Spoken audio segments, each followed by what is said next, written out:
Yo Mafia 19.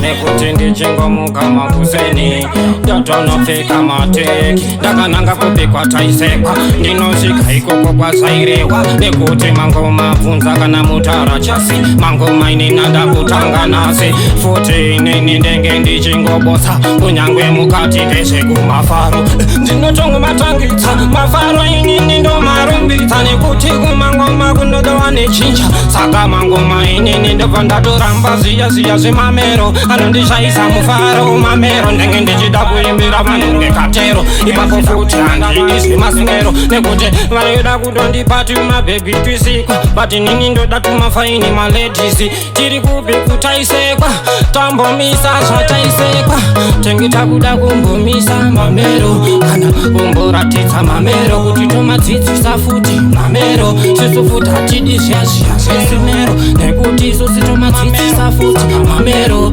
toda kumbodzidzisa vanhu mamero vana kuratidza vanhu kuti isusu futi tinomaimba mangoma kunyangwe voisi roshoshoma asi tinoramba tichiregedza ndanji wasawa nasawilenzi nini ndowana chipawa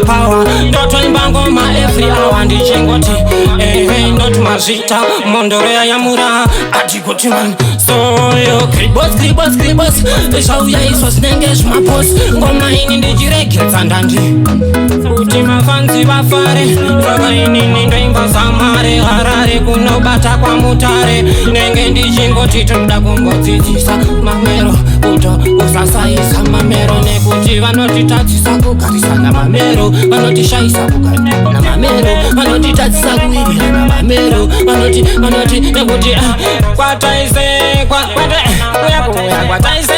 iwa zvino tinoramba tichingoyedza mangoma